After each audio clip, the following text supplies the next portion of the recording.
Hello. So today we're doing a bit of a I guess more of a talk with a friend of mine about seeing if they can correctly rate how good some Digimon cards are. Let's go ahead and introduce yourself and any socials we can find you on. Hello, I'm Ivy. I don't really have any socials or anything Fair. that are uh, of note, but Well, that's a bust of a collab then. Just kidding. But uh, nah, I'm messing. I can Uh, link my Instagram meme page if you would like. okay, that's actually a really funny bit. We absolutely should. um, Yeah. So yeah, we're just gonna yeah. see.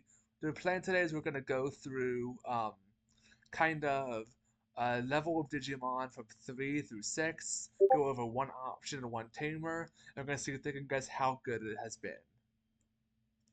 Um, Okay. and I'll sort of explain some things as we go, and hopefully you'll be able to get it. We're starting off with our level 3, which is Ukomon. So your turn and once per turn, when any of your Digimon move from the breeding area to the battle area, you reveal the top 3 cards and add a Digimon or Tamer to your hand. Move the rest to bottom, you can hatch into your breeding. This is a bit much to start off with, I get it. I do think this is an easy one though, in my opinion, but just basically, do you need to know what do you need to think about how breeding works or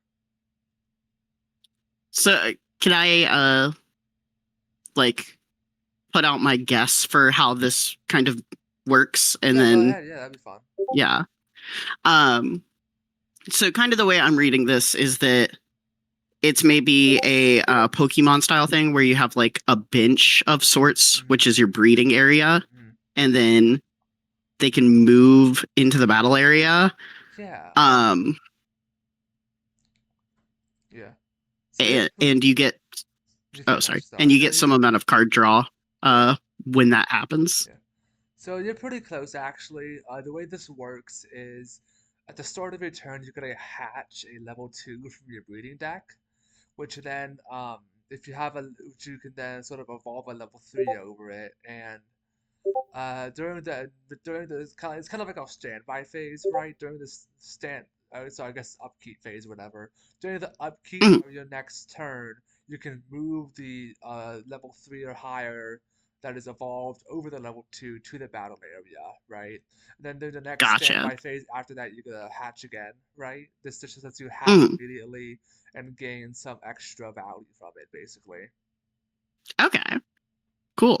And then, for context, Digimon have 2 separate costs. We have the play cost, which for Ugamon is 3, and the Mm. Digivolve cost, which is 1 over any color of level 2, basically. Hmm. So Digivolution just says you can take a Digimon, and then if it is, you can basically stack another one on top of it, and it's as long as it has the correct level when you can pay the cost for it. So Okay, gotcha. yeah. So how good do you think Ukomon is? Um, well, the way you were making it sound is that like it's kind of enhancing or sort of, I guess, ramping in magic terms, like the amount of creatures you're able to get onto the board as quickly. Yeah. Um, and then also, I mean, there is card draw built in with the revealing cards and adding a Digimon or a Tamer. And I should specify, you can play cards outside of just evolving them over hatching. Like you can just hard play creatures for this. You can hard play creatures for this play cost straight onto the battlefield. But if you want to get it for cheaper, you can evolve it over the egg, basically. Gotcha. So Um, I mean, I would hazard a guess that this is a pretty good card just by virtue of it has a one play cost if you're digivolving it, mhm. which seems low. And I don't know if digivolve costs go down to zero, but you know, Yeah. So most level 3s actually do have a cost of 0, so this is actually expensive for a level 3 okay, Digivolution. So gotcha. yeah. Hmm, that alters my thinking then. Really? Okay. That's interesting. Well, just because resource cost, I still think the effect is good enough that I would say that this is a pretty good card. Yeah, this card is crazy. It's one of the best staples in Okay. the game. Yeah. Okay. So the one cost is actually a huge benefit for this card, funnily enough, because turn one you start with zero memory, right? And so Mm. if you play this one cost over your egg, it immediately passes back to your opponent without giving them much of any resources at all. Because memory works in a weird way where if you go negative on your turn, your opponent starts with the positive version of what you went negative for, right? Mm.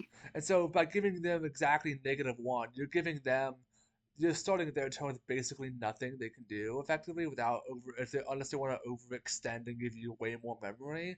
And then this thing triggers when itself moves out of the breeding area as well. So it's one of the best turn one plays in the game for a lot of decks. So Okay. yeah, it's Cool. it's crazy. Just for context about why this card is so good. And then let's move on to probably the polar opposite, actually. S21 Greymon. So this is 2 over any level 3 red, or you can hard play it for 5. And it has a inherited, which basically says it's like any Digimon that is evolved over this card gains that effect, basically. Okay. So it's a vanilla outside of the inherited effect, which just lets it chip in for an extra damage. Yeah. So, I mean, you said it's a vanilla creature.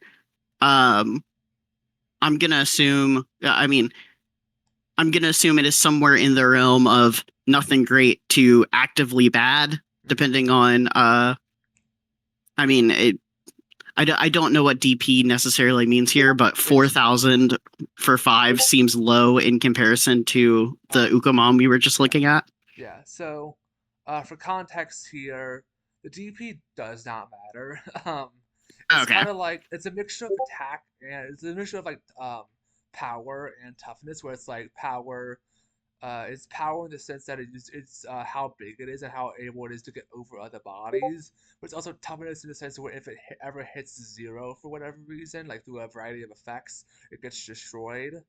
But typically, a DP only matters when you're like trying to beat over another Digimon, right?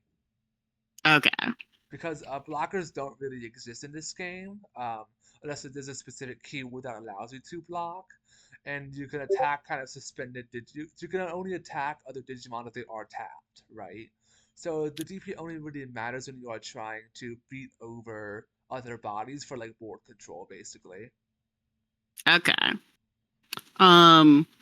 Then yeah, I'm gonna say that this is probably a bad-ish card. Yeah. This card has been very played historically. It's one of the first cards ever printed it was in the very first structure deck S21, right? Mm, It was a staple of a lot of very strong red aggro builds early on in the game's lifespan, but has now sort of been tenured into like a staple in the Greymon deck, right? Because Greymon is our Pikachu, basically. It's our yeah. Charizard, right? So it's constantly getting new and new support, and this card just does what it does for such a simple and cheap way, being able to evolve for 2 over any level 3, right? That it's Mm, still seeing play in these Greymon decks today, even though there's a bunch of cards that have way more words on them, do way more stuff. But what it does is so simple and so aggressive for the deck that it's still seeing play even like 2 to 3 copies in a lot of Greymon decks. So okay. yeah, Cool. it's pretty much like it's been around for a long time. I would call it pretty good. It's definitely not as great now as it used to be. Because instead of being like the staple in red, it's just you play it in exactly its own deck, right? But I'd still call it pretty good. Yeah. Because Greymon decks are Okay. always going to be good because they're always getting more shit. Yeah. Anyway, moving on to our level 5. This is Etamon. He's he's an elvish monk. He's an Elvis monkey. Yeah. Anyway, so hard play for 7. You can evolve it over a level 4 for 4, and also has a unique Digivolution cost where it can evolve over a Sukamon in the name for a cost of 3. Okay. So anything that has named Sukamon, it evolves over for Um. 3. There's a lot of stuff on this card. Yeah, we'll go over it. So, on play, so when you hard play it, or when digivolving, so when you digivolve it over something else, you can Mm, until your opponent's end turn, you can get something minus 3 KDP and force it to attack, basically. okay. And then the inheritable is when an opponent's Digimon attacks, you can look at the top three cards of your deck, play any yellow or black Digimon that costs three or less, and then trash the rest. Okay. So basically, I mean, I'm just gonna read what the game of hand is with this. You basically evolve it over something else, and then you trigger the Digivolution effect before you evolve over this. So it's forced to attack, and then the opponent's forced to attack, and you get the value off the inheritable. Okay. Hmm.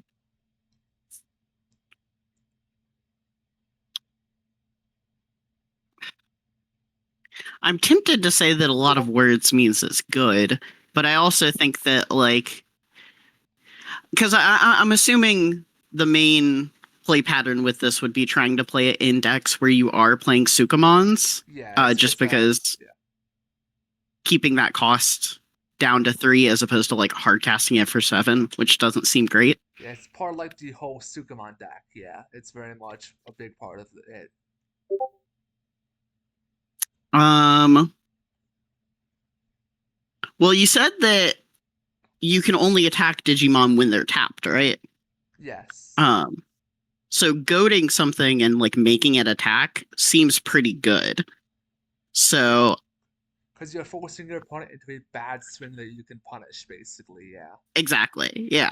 And I And will then say yeah, the I mean, Sukamon deck has a lot of like chump blockers in it, right? Because blocking is a keyword in this, and basically being able to block is a keyword in Digimon, right? And yeah, Sukamon has is all about like using chump blockers to gain effects on deletion, right? gotcha. So being able to force your opponent to make a bad swing that you will value a ton off of is pretty powerful for the deck. Yeah. Then I will say that this is like a I'd say a really good card in the deck that it is played in Yeah. specifically. This card is bad because the deck is bad. Okay. Yeah. Sukamon is not good. Yeah. I mean, it would be uh, crazy if the deck was good. Don't get me wrong, but the deck is not good. So, uh, I believe in you, Sukamon. I believe in you, weird monkey guy. I'm gonna send a picture of what Sukamon looks like to you. You will regret. You will regret saying you believe in him. Hold on. Let me just DM you a picture of Sukamon. Okay, let's see this guy. Yeah, hold on, hold on. Yeah. So I'm gonna assume based on you sending me a picture, he's not one of these guys that is on the card with. No, no. He's Oh, okay, different. he's poop. He's Yeah. poop. Sukamon is sentient shit. Okay. Well, you know, Yeah, on and to the next one, I think. yeah. This is Puppetmon Ace. So Oh, I like this art. it is a very nice art. Yeah, it's an alt art. I love it. So hard play cost of 7. You can digivolve Mm, it for 4 over a green or black, or for 3 over a Wind Guardian Digimon, which Wind Guardian is a archetype in this game, right? Kind of like mm, Sukamon deck. A Wind Guardian is also a deck. gotcha. It has an effect where when an opponent attacks you, you can basically digivolve it over a level 5 for free, right? Okay. It has reboot and blocker, which blocking is the keyword that lets you block, and reboot is like a vigilance basically. Okay. And when it digivolves it on when you play it, you can de-digivolve it for 2, and then you can de-digivolve one of your opponent's Digimon for so just de-digivolve one of them twice, and then you can return a suspended Digimon to the bottom of the deck. Okay. And I should also mention all aces are able to blast Digivolve, and all of them have this sort of ability called Overflow, where basically if they get removed, it gives your opponent a bunch of memory. So Okay. So it's kind of like EX Pokemon pretty in much, the yeah, Pokemon TCG, where yeah, it's like, exactly, yeah. yeah, you got it. Okay. I mean, it seems because you said you played in a Wind Guardian deck, right? So you're typically costing this, I assume, for 3. Again, Um, cheap cost. yeah, I'll be fully transparent. Transparent. You're never paying the Digivolution cost for this because the blast Oh, right, Digivolve because is it has the free. Blastage Evolve. Yeah, Right. yeah. You're never paying Um, the evolution cost for this, no matter what deck you're playing it in. Well, even better because that means it's uh, always it's essentially a it's a free benefit from them attacking you. Yeah, And it seems like a strong card in general because debuffing your opponent's creatures and then also uh having what seems to be a decent stat line with the ability to block and uh having uh, reboot or hmm yeah. Reboot um just means it untaps during your opponent's untapped phase, basically. So yeah, which seems good because you yeah, get to just keep swinging with this thing. you can keep um swinging and you're still able or to block. swinging and Yeah, then blocking and yeah, then it's yeah. able to do both. Because blocking, you need to tap yourself for. So um yeah, so I'm gonna say that this is a top tier card. wow, you are, I believe, I think 4 for 5 on this. So you're 1 out of 5 in terms of correctness. This card is pretty mid. I'll be honest. I think it Okay. would have been a good. I think this card would have been crazy if it was released a few sets earlier. Actually, um, Okay, so it just got power crept. it's basically a few sets ago around BT6, BT17 era. There was a popular style of deck building called what I call Ace Control, where decks that didn't really have a good top end but a powerful low end would just jam a bunch of like whatever the best aces in their colors were, and then just sort of like control the game based off these aces, right? And I believe Puppet Mount would have been crazy if it was released around that time period. But nowadays, decks just do so much on their own, even at the top end of things, that in archetype stuff is almost always going to be better than just jamming aces. So Gotcha. I think this So again, do aces are aces generally not seeing like any play, or is it just like it has to be. there are Typically, it's very much like in archetype aces are seeing play, as opposed to them just being generic tools that pretty much every deck will use, right? okay? Does that make sense? Yeah, Like yeah, Pokemon is not bad in the Wind Guardians deck as their boss monster. This Wind Guardians isn't that good, and Pokemon isn't going to see play outside of its own deck, basically, right? gotcha. Yeah. Okay, And then moving on to our option today, we have Red Scramble. A lot of words. I'll okay, walk you through it. So, um, when you play it, you can one of your red Digimon can Digivolve for its cost reduced by 3. And then you sort of place it. So it starts off. Options are usually like options are usually sorceries, but some of them have the ability to stay on the field for enchantments for a few turns. Basically, does that make sense? yeah. So this one basically lets you place it in the battle area as an enchantment after it resolves, and then you can pop it at the start of your turn to return a red Digimon from your trash to the top of your deck. And then if you don't have a Digimon, you can play one red Digimon from your trash without paying the cost, as long as it has 2K or less power, basically. Mm-hmm. And then I would also read out the security effect. I should probably just throwing a lot at you for your first time, but You're okay. security is like your health, basically. You put the top 5 cards of your deck as your security, and some cards will have an effect when they're removed from security to basically punish your opponent if they swing in too aggressively, basically. Mm-hmm. So you may play one red Digimon, paying the cost. Yeah. Um. Okay. So this basically just like yeah, it's just like a way to recover your low end if you end up in a losing scenario, right? Yes. Yeah. Yeah. Yeah, because the start of turn effect only happens if you have no they're playing the red one. They're playing the Digimon for trash. Only happens when you um have nothing on board, basically. So it's only really good if you're in a losing scenario already, you know? Yeah. Yeah. Okay.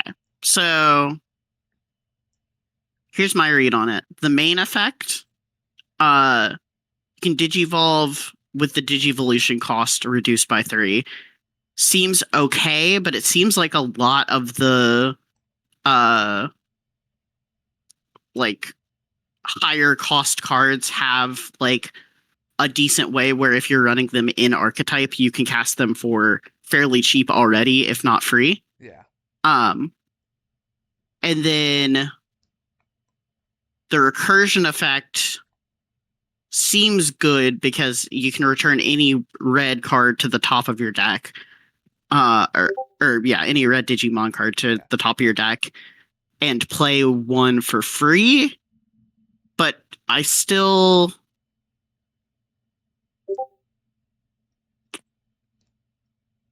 my instinct here is that this is a card that was better earlier in the game's lifespan Hmm.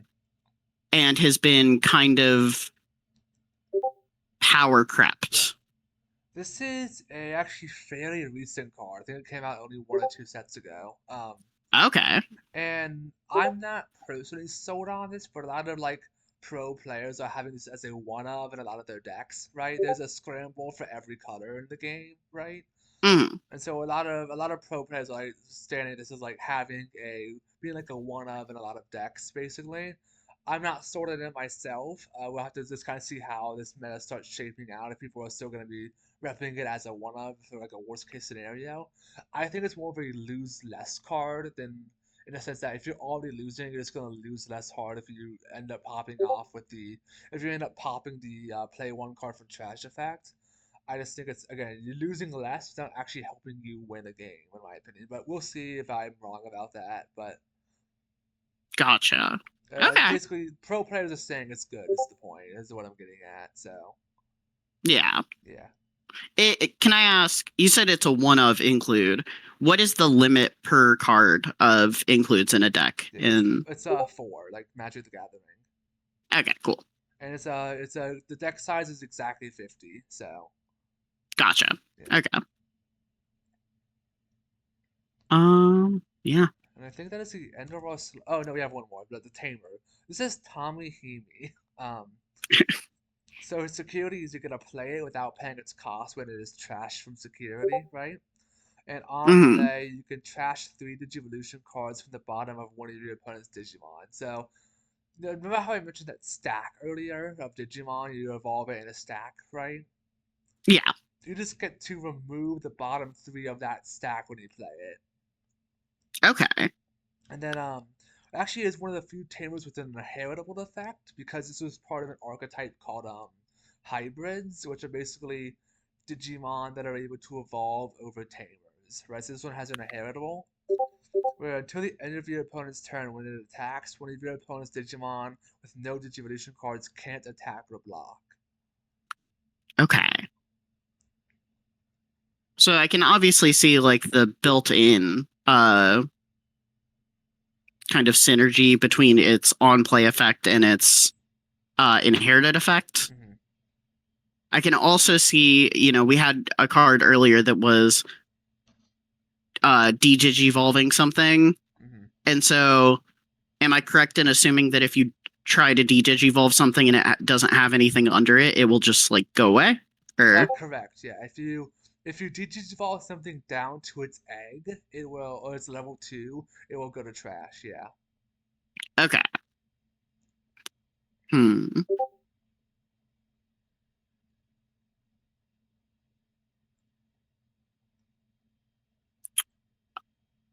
I am going to say a cost of 3 if it's not security seems high. Mm-hmm. But I also, because I don't know how many de-evolution effects there are, I'm going to say this card. Before you answer, I do want to say, Digivolution is not a part of Blue's sort of color pie, basically. So Okay. it's more of a black thing. I just want to get that out of the way. Digimon sort of has a color pie to it, and Digivolution is not common in Blue. So Okay. yeah, it's more like a black and red sort of thing. So Then yeah, I'm going to say this card isn't very good. If you don't have a lot of good ways to de-evolve, it seems like the main thing you're getting out of it is its own inherited effect, mm-hmm. um, which doesn't seem quite powerful enough Yeah. to make it useful. So this card was very good for a very long time. As a part of like this sort of deck that was all about like what we call source stripping or removing Digivolution cards, right? And then Mm, there's a lot of blue cards that give you a ton of value if your opponent has something with no sources on it. So you would just play a bunch of like source stripper effects, and then you would basically just get a ton of value off your opponent not being able to use their inheritables, and you being able to just profit off of them not having them, right? And also, a lot of decks around the time period were very heavily focused on achieving that perfect stack, and if they got that perfect stack, they would win, right? So you're basically removing gotcha. them that chance of ever getting that perfect stack, right? Um, Okay. since then, this card, the meta has, since then, this card has been sometimes meta dependent, sometimes depending on what new support comes out for blue decks, right? Recently, a few sets ago, we had a big wave of cards that were all about like having this new keyword called Iceclad, where when you attacked, instead of comparing DP, it compared the number of security, the number of inheritables, right? So this you let so Tommy just read win combat against any one creature, right?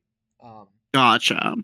and that was pretty good for that deck, but I whenever a source stripping deck has come out recently, it's either been not incredible or it's kind of had stuff that made Tommy not as good as it was in his back in his heyday. So he was historically very good.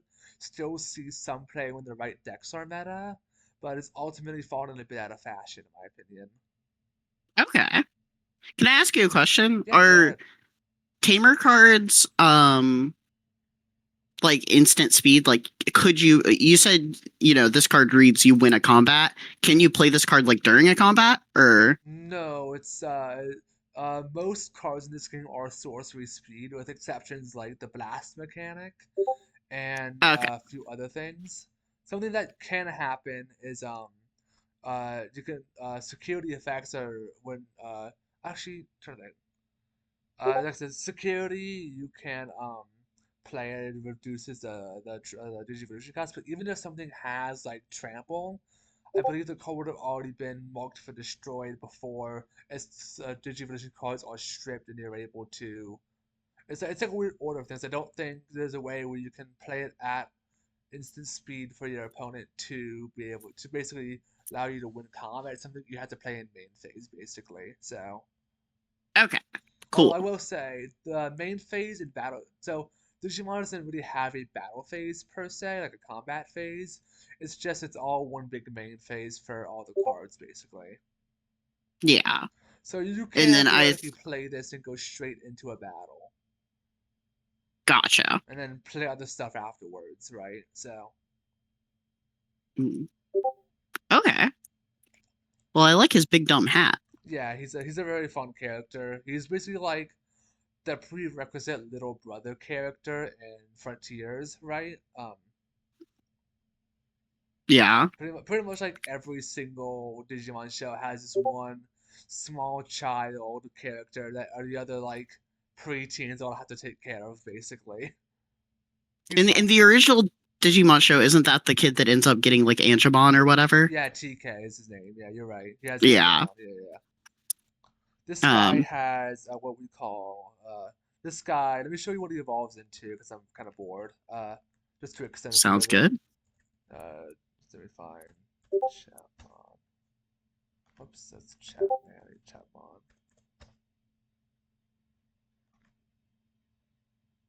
That's not right. Hold on. Sorry, I misremembered the name. It is Kumamon. There we go.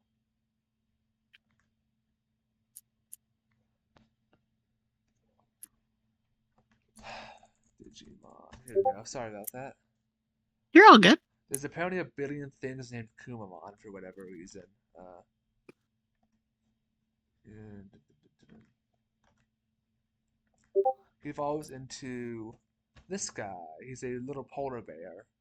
Oh, Yeah, I like that. yeah, yeah.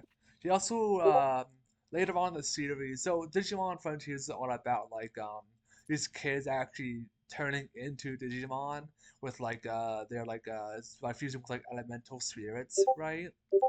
And Mm. so it's kind of very Kamen Rider-esque in a sense, funnily enough. And eventually he gains the power to fuse his two spirits into able allowing him to become a like an ice machine penguin, basically. Okay. Yeah, yeah. And Cool. that's kind of all I had prepared. If you ever want to do this again, I'd love to. I think my plan if we ever did do this again was talk about level sevens. Actually, there's a whole episode of only level sevens. But Okay. if you're I mean, ever I up for mean, that, just let me know. I'd love to do another one of these. And yeah. Thank you so um, much. as always, I always feel really cringe saying this, but gotta say it.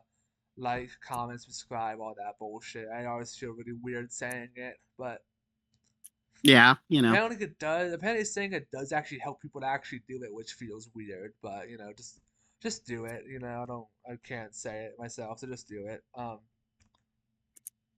Have a great day, everyone.